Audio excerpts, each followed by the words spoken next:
ஒருவேளை காங்கிரஸ் தாவேக்கால போனாலும் ஒரு தொகுதியும் வெற்றி அடையாது. இதுவும் வந்து நிஜம்.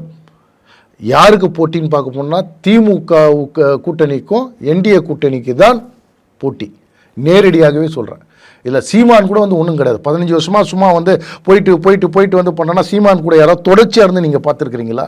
இன்றைக்கி நீ வந்து 234 தொகுதியில் 50% லேடிஸு 50% இருந்தால் கிடையாது மேடம். நல்லா ஒன்று சொல்கிறேன் கேட்டுக்கா.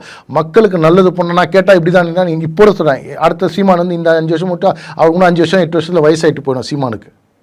அவருடைய திறமை, அவருடைய குரல், அவருடைய பேச்சு திறமை. அதுக்கப்புறம் தாவேக்கால நீங்கள் சொல்கிற மாதிரி நாம் தமிழர் கட்சியில் யார் இருக்கிறாங்க? சீமான் அதை பற்றி கவலைப்படலை. நான் தனித்து நிற்பேன். உரிமைனா ஒரு மண்ணாங்கொட்டியும் கேட்க முடியாது. உரிமை எப்படின்னா வந்து நீ என்ன பண்ணனா கூட்டணி வந்து எந்த கட்சி 2 கட்சி வருது, அப்போ இல்லாத கட்சியோட நீ வந்து கூட்டணி வச்சு என்ன பண்ணும்? ஏன் நீ இருக்கிற கட்சியிலே வச்சுங்க. இப்போ நான் கேட்குறேன், ஊழல் பண்ண கட்சியோட பிஜேபி கூட்டணி வச்சதுக்கப்புறம் இன்றைக்கி வந்து அந்த இடத்துல வந்து ஊழல் இல்லாமல் கொண்டு வந்தாங்களா இல்லையா? அப்போ நீ வந்து ஒரு கட்சியோட கூட்டணி வச்சுட்டு நீ அந்த இடத்துல கேட்டுவாங்க, ஒரு டெப்டி சிஎம் எனக்கு கொடு, எனக்கு இந்த இலாக்கா கொடு, நான் அந்த இடத்துல ஊழல் இல்லாமல் வந்து அந்த இடத்துல சாதிச்சு காட்டு, அதுக்கப்புறம் அடுத்த எலெக்ஷன்ல நிலும் ஒத்துமொட்டமாக நீ தனித்து நிலும். இந்த மாதிரி வாய்ப்பு விஜயகாந்துக்கு வந்தது. ஆனால் அவர் தவற விட்டார்.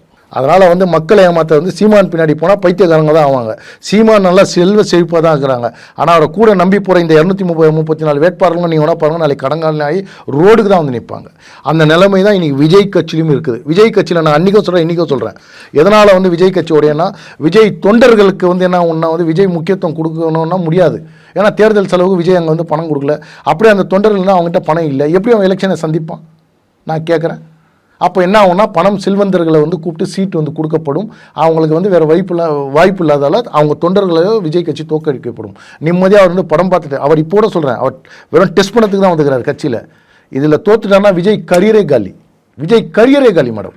அட்லீஸ்ட் விஜய் ஒரு 10 இடம் கூட பிடிக்கலன்னா விஜய்க்கு வந்து அங்கே மதிப்பில்லை. நீங்கள் சொன்ன அதே இளைஞர் பட்டாளம் கூட இருக்குதுல்ல, அதை எப்படி ஓட்டா மாறுறது இன்னும் 45 நாளில் தெரிஞ்சிட போகுது.